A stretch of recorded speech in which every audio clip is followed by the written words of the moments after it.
Hello and welcome to another edition of Florida Memorial University's AD's Corner with Ernest T. Jones, the athletic director of Florida Memorial University. Mr. Jones, how you doing today? I'm doing well, Roy. It's a great day to be in line. It's a great day to be in line country. How are you? Doing well, doing well. Just excited to continue to move the program forward and keep the fans engaged and informed in what is going on. So let's start today off. We know that the election is coming up, which is a critical election in everybody's thought process. So tell me a little bit about the voter education and registration event that you all have. Yeah, we're very excited about that event. We had a lot of our student athletes say that they were not registered to vote and they didn't know how to vote. Some of them will be first time voters. And with us having over 300 athletes, we thought it would be important to just bring some people around, some legislative type people, some upper administrative type people to talk to them about voting, talk to them about the importance of voting, talk to them about what it'll look like when they go inside of those voting polls. Because we've made a commitment in our athletic department to shut down athletics so that everyone can go out and vote, so that we can impact this community by getting people out to vote. And we wanted to make our voices being heard. So what we're going to do is we're going to just teach and develop all of our student athletes on the importance of voting and how to vote. All right. Well, that's a great idea. Of course, as you say, a lot of young college students, and it may be their first time voting. Now, as part of this, I noticed that you have something that speaks to the support of upper administration. What exactly is that? Well, we just feel like, to be successful in athletics, you need to have the support of your administrators, of your administration. And we have that. President Japhis Hardrick is a big supporter of our athletic department. I mean, there's no way that we could have the type of success that we have without his support and his leadership team. I mean, he, as a president, is one of the most visible presidents I've ever been around. He comes to most all of our athletic events that's on at home. He travels to some of our away contests. He's just a huge supporter of what we're trying to do. Supports the events that we sponsor. His signature must go on all of the invoices and all of the POs. In fact, we wouldn't be able to have the relationship that we have with you without his support. So we're very excited about our president and his support. And then our provost, who oversees the academic side, the academy. We chase academic excellence over here. And she too, Dr. Adrienne Cooper, is a huge supporter. She comes to most all of our home events as well, and she will travel to some events. But the academics, chasing 3.0 GPAs, is something that's very important to her, and she sees how it's happening. She gives out the academic award at all of our athletic banquets. She's there shaking every hand when we do the 80 honor roll. She's a huge supporter of what we're doing. And then you have Dr. Tamika Hobbs, the associate provost. She's a big supporter of what we're doing from the academy side. And, she'll also be a huge participant, when we do the voter registration. She was a key component in trying to get those people here on campus to support our athletes. So I just think that most times athletic administrators omit giving shouts out to their administrators, to their presidents, to their provosts, to the people who really help get the athletic programs going in a positive way. Okay. Well, next we're going to get into a preview of some of the games from or preview of the games that are coming up this week. But I actually want to, talk about really quick and present a milestone, as we know that the football program has started back. And this past week at Ave Maria, although it was in a loss, we get the program's first TD in 62 years. And, how does that feel? Oh, it was exciting, to be there. I was actually on the sideline. That touchdown came near the end zone in which I was standing in, as well as President Hardrick. So to be able to see that accomplishment was really good for Coach Harris. He's doing a good job of trying to get the team better. They definitely improved from week 1 to week 2. We need to see them improve from week 3 to week 4. And by the end of the season, we should have a very competitive team. But it was very rewarding to be able to see them score that first touchdown, to see that young man, the way he was, jumping for joy, chest bumping with his teammates. Everybody was so very excited about that first touchdown. So we expect many more to come, and we're going to go for touchdown number 2 this week when we face Weber. I mean, we're going on the road to face Weber, another good team in our conference. You know, it seems like week to week, each and every team brings something different, but all of them are very competitive. But we're excited to be able to go down here to Weber and try to see if we can secure our first victory.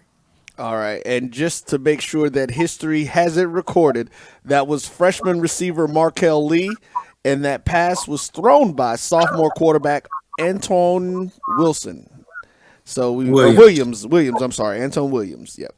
So let's get into the games that are coming up. You've already mentioned the one at Weber. Is there any other sport that's going to be taking place this week?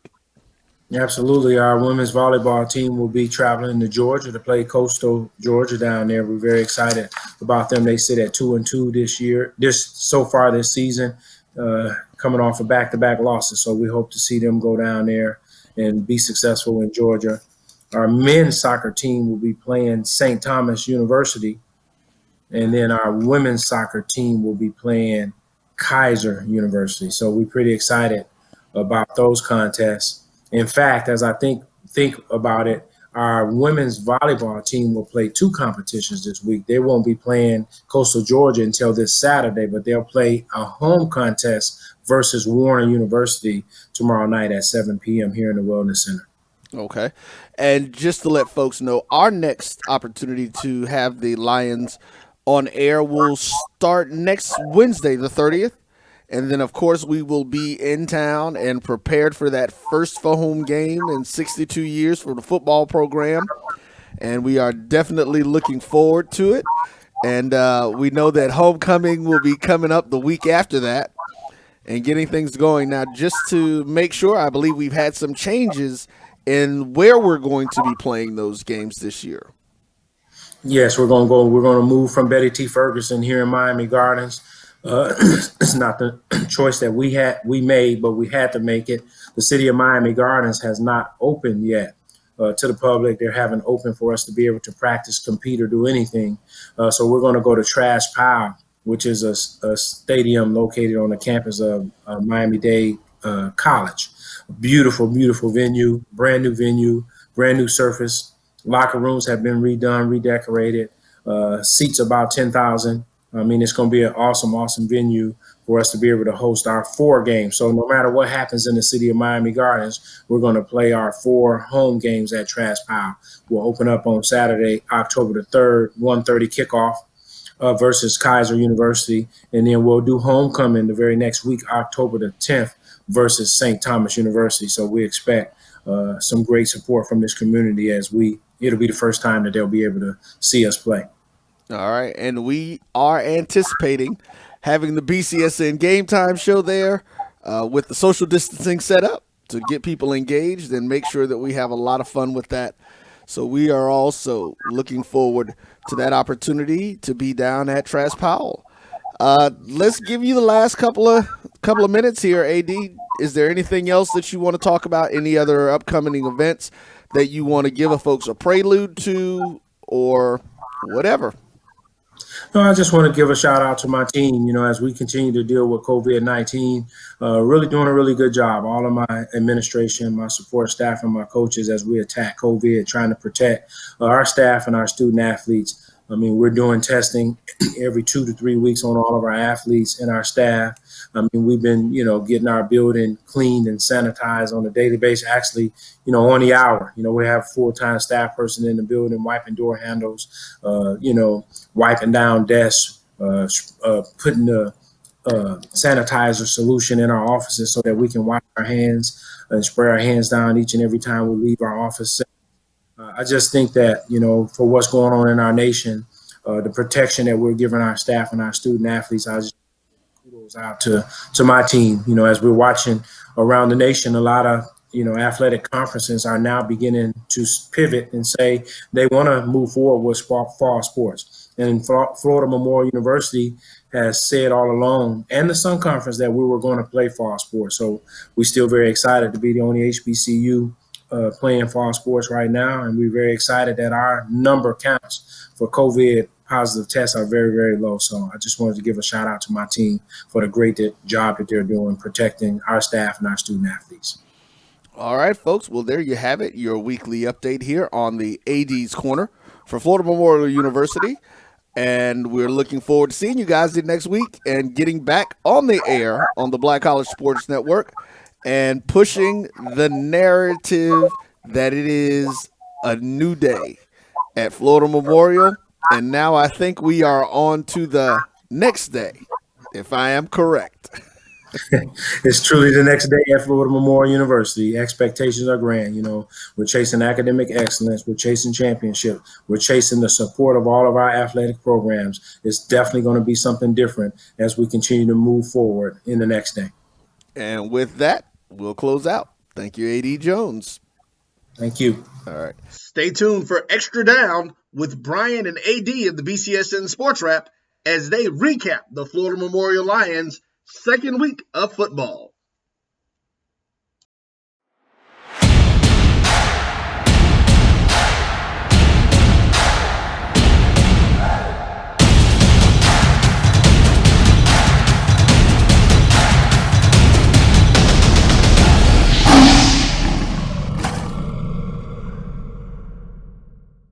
It's never too early to plant the seed, to share the tradition, and instill a sense of pride in your HBCU with your little ones.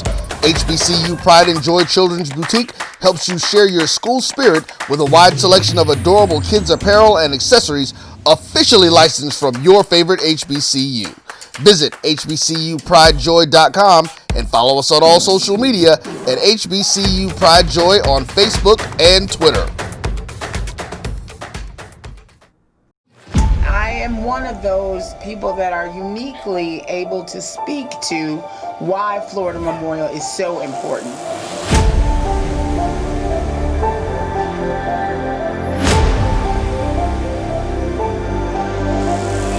When we rebirthed football, that's when it really began to take fire. When we said that we were going to start playing football in fall of 2020, things started to happen. One shot, now the future is yours. Go! Yeah, I was building on the. It's an honor to be here on campus with you guys. The Super Bowl down here in Miami. Super Bowl weekend, man. We out here. Your dreams are talking one shot for the kill. The breeze cut, freeze up, straight drop for the kills. I'm talking taking over pieces and shares of all. And all the men you see here today are here for one reason, and one reason only. And that's because they love you.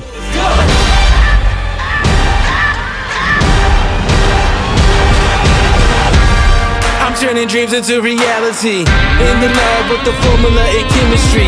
The memories spark and motivate and make the industry shake. We put the balls in the breaks. I'm talking one chance at best. Stay true to who you are. Stay true to what you believe in, and stay dedicated to what you're chasing. You never rest. Freedom is a teacher under pressure. Now we blessed. That's what we're all about here. We're about educating. We're about teaching. We're about making people better. Yeah. It's one shot, now the future is yours. Go!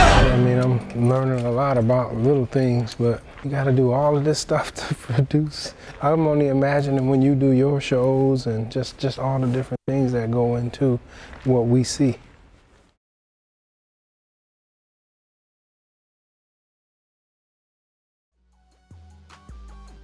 This is the Dean of the College of HBCU Sports, Kenyatta Cavill of Dr. Cavill's Inside the HBCU Sports Lab with Mike Washington and Charles Bishop. Come mix it up in the lab where the course lecture is in session every Tuesday from 6 o'clock p.m. Central Standard Time on Facebook Live, YouTube Spreaker, or the BCSN app, as we discuss all things about the HBCU sports culture, including exploring the week that was in the sporting HBCU diaspora, as well as the upcoming week of HBCU sports. With me, the Dean, the College of HBCU Sports, on Dr. Cavill's Inside the HBCU Sports Lab with Mike Washington and Charles Bishop. Course lecture dismissed. This is Bryan Fulford. AD Drew and I are co-hosts of the BCSN SportsWrap. We talk about all things related to HBCU athletics. From the games, teams, coaches, and fan interest stories, we cover it all. You can find our shows on Facebook at BCSN SportsWrap, YouTube at MyJBN Online, and everywhere you listen to podcasts like Anchor, Spotify, Google, and Apple Podcasts. You can also find the show on the Jericho Broadcast Network's app. Make sure to download. We look forward to you joining the conversation and being a part of the show.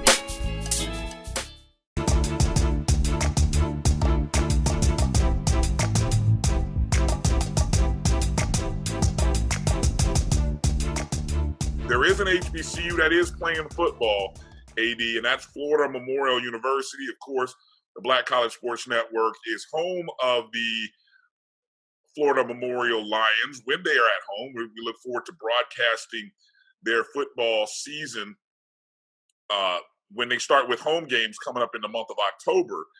But right now, they're just trying to, let's just say they're trying to put some positive quarters out on the scoreboard. And so, of course, last week against Kaiser, who was nationally ranked in NAIA, the Lions suffered a 62-0 loss, but it was the first game in 62 years. This time, this past Saturday, they played Ave Maria, who came into the ball game 0-1 as well. Ave Maria, the Grenadiers, were coming into the ball game after losing, in which they got shut out as well the week before. But once again, the Lions got off to a bad start, as I believe the Grenadiers would score on the opening kickoff. Now, interesting enough, this game got delayed about 30 minutes. As at the initial, I thought it was longer than that. Probably so. Initially, the game, right as the teams had come out after the national anthem and things, the teams had come out on the field. Then all of a sudden, there was a lightning delay.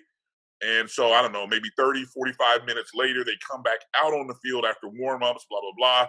Opening kickoff, return for a touchdown. Ave Maria would go up 14-0 at the end of the first quarter. However, the Florida FMU actually would score their first points of the season in this contest. As I was trying to find, I had the stat page pulled up. I don't know if you've got it handy, AD.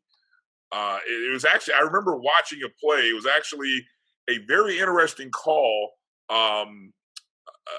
Their quarterback, and I really suck right now because like I had all this stuff pulled up. And Antoine Williams, thank you, internet, thank you for working. Antoine Williams would end up passing a touchdown, and he had a good game, 24-37, 372 yards, the touchdown, no interceptions. He was only sacked one time. And that touchdown to Markel Lee. Actually, Markel Lee, a freshman out of Palm Beach, Florida, did a great job of basically scooping the ball or getting his hands underneath the ball before he hit the turf. It was about a 10, 11-yard pass from Williams to Lee. And that'll be the trivia question 20 years from now when they ask who scored the first touchdown for FMU in the rebirth back in 2020, and it'll be Markel Lee.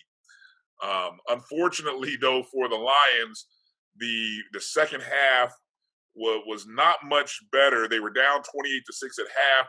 Defensively, though, held Ave Maria to just 14 points, 7 in each quarter. Final score, Ave Maria 42, Lions 6. Any thoughts as you watch that game? I thought it was a more impressive performance by the Lions in week number 2. Just got a special teams. Florida Memorial has got to work on the special teams. One opening kickoff gave up a touchdown. Still got a long way to go on the special teams. If they could get that portion of the game right, that has really been their downfall right now. Offense is going to come. Defense is reactionary. Get your scheme right, get your people in the right place. But special teams is the killer right now. Yeah, the special teams is the killer. It's the bad starts. I mean, the offense, again, put up 441 yards of total offense. I mentioned the passing yards. The rushing game wasn't quite there this week, only 69 rushing yards. Ave Maria outrushed them 260-69. I mean, you can't give up 7.2 yards per rush, which is what Florida Memorial gave up. But and a lot of other stat categories, they controlled the game. Another key stat I was just looking at: third down conversions, 6 of 16 for Florida Memorial, and on fourth down they were 2 of 7. So, there were steps. It was a progression, and again, this week was better than last week, and so that's about the. That's the one positive you can say. I don't think I saw any major injuries for them, so I think that's